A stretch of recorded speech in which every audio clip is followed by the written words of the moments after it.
नमस्कार, मैं हूं खुशबू कुंभट और आप सुन रहे हैं राजस्थान सुपरफास्ट न्यूज। तो आइए बढ़ते हैं आज की ताजा खबरों की ओर।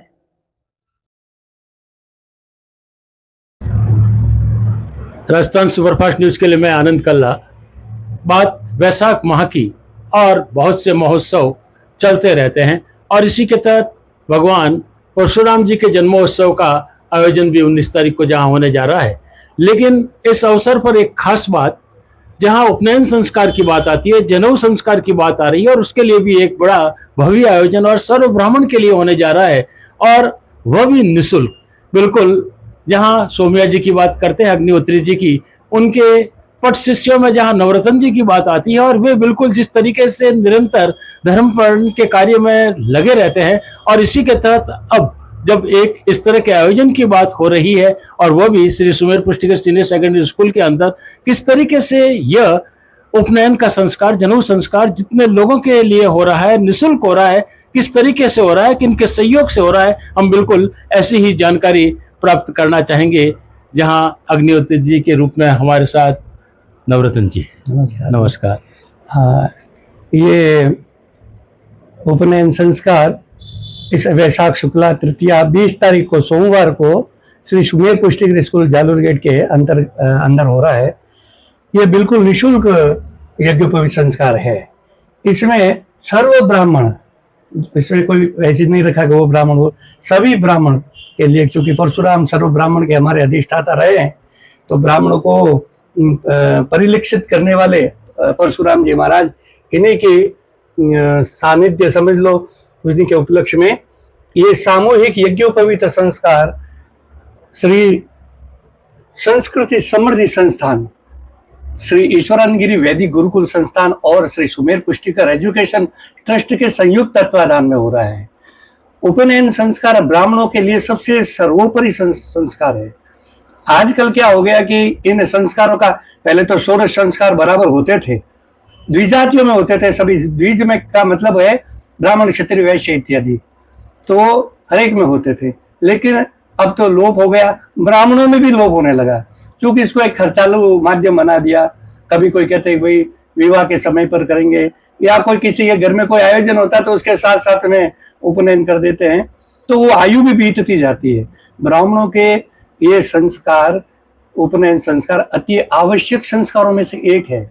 अन्य कोई संस्कार नहीं हो तो चलता है, लेकिन ये यज्ञोपवीत संस्कार और उसके साथ में विवाह, ये दो विशिष्ट संस्कार है, इनका विधिवत होना अति आवश्यक है। अब ऐसे समय में एक तो ये कलिकाल, लोग अपनी ब्राह्मण की वृत्ति को भी अच्छे से नहीं जानते, दूसरा ये आर्थिक युग है, इसमें अत्यधिक खर्चा हो जाता है कोई कार्यक्रमों को लेकर के। तो ऐसा एक व्यवस्था की कि सभी वर्ग के, इसमें कोई ऊपर नीचे, गरीब अमीर का कोई भेदभाव नहीं रखते, सारे भेदभावों को समाप्त करके सामूहिक रूप से, जैसे पूर्व समय में, पूर्व आचार्य में जब गुरुकुल होते थे और वहां पर बटुकों का उपनयन संस्कार करके वहां पर गुरु की सन्निधि में जिस विधि से कार्य किया जाता था, उसी विधि से हम लोग ये आयोजन कर रहे हैं। और चूंकि ये आवश्यक संस्कार है तो सबको एक निर्देश किया गया है, ये बिल्कुल संस्थाओं के द्वारा निःशुल्क किया जा रहा है। उसमें हम बटुकों को वस्त्र भी उनको हमारी संस्थाएं उपलब्ध कराएगी, उनको आसन है और ये संध्या के पात्र और पुस्तक, ये सारी निःशुल्क उनको उपलब्ध करवा करके आगे उनको गायत्री जप के लिए भी प्रेरित किया जाएगा। अभी के समय में गायत्री इच्छुत हो गए सभी, तो ये व्रात्य दोष लगता है ब्राह्मणों को, जो संध्या विहीन है, जो उपनयन करने के बाद भी गायत्री, क्योंकि बताने वाला नहीं, संध्या के बारे में कोई बताता नहीं। ठीक है, एक संस्कार की तरह कि भाई जनेऊ पहना दो, डोरा पहना दो, ऐसा हो गया। लेकिन हम ये लेकर के चल रहे हैं कि इसको आगे बटुकों में वो भावना जगे कि हम ब्राह्मण हैं, हम द्विज है। इसमें कहते द्विज संस्कार, जन्मनाथ जायते शूद्र संस्कारा द्विज उच्यते, वेद पाठी भवेद विप्र ब्रह्म जानेति ब्राह्मणा। ये द्विज मतलब दूसरा जन्म है।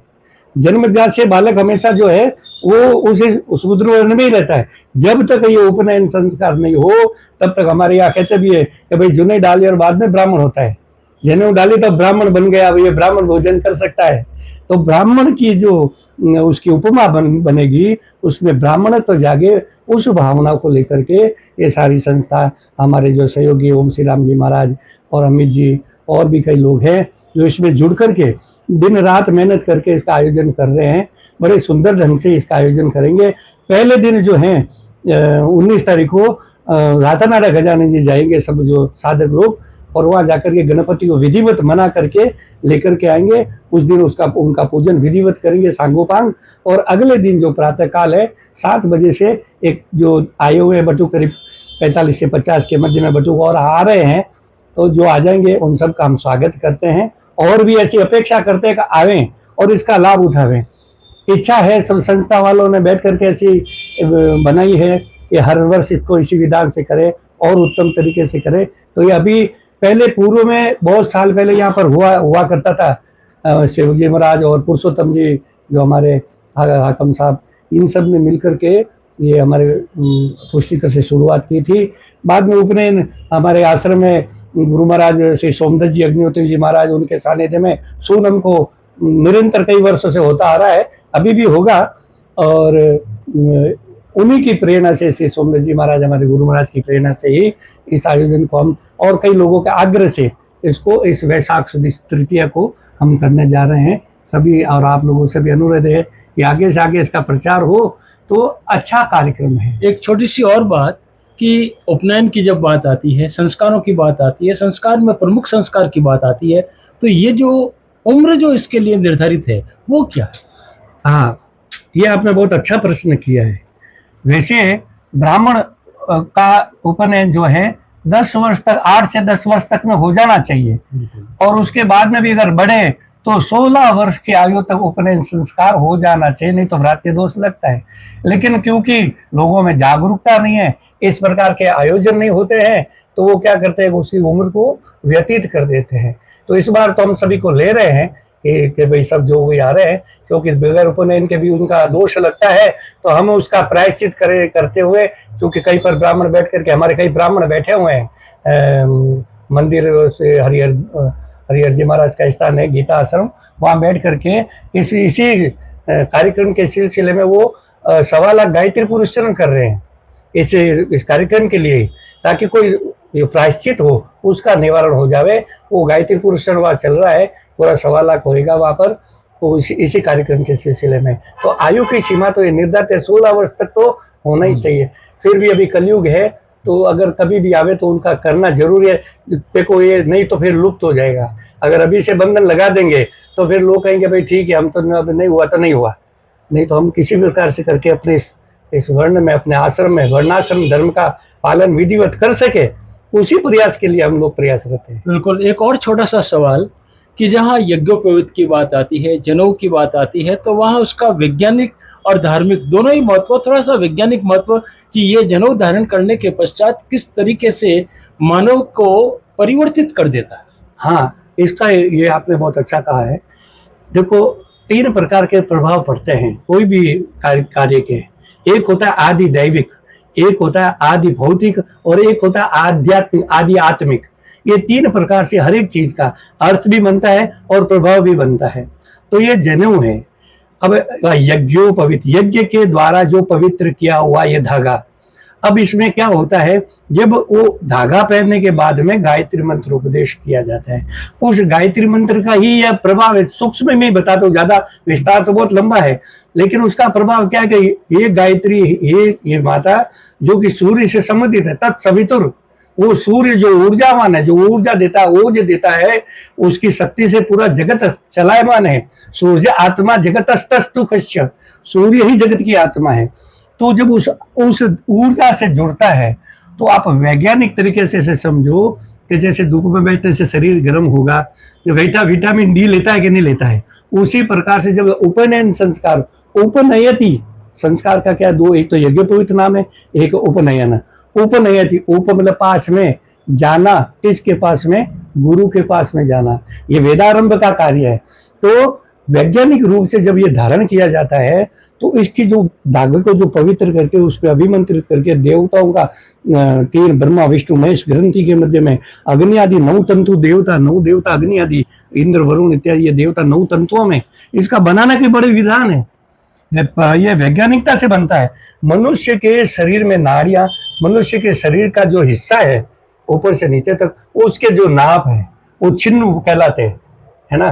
तो छिन्नु चप्पा, ये 4-4 अंगुल के छिन्नु चौपे लिए जाते हैं डोरे को, उस डोरे को फिर त्रिगुणित, फिर उसको त्रिगुणित ऐसे उसको बड़ा बांट करके, तो ये शरीर की जो नाड़ियां हैं और शरीर के जो अंग है उनका संबंध इस धागे से बनता है। और वो धागे में ऊर्जा देने से वो शरीर की जो नेगेटिव एनर्जी है उसको एकदम कंट्रोल करता है।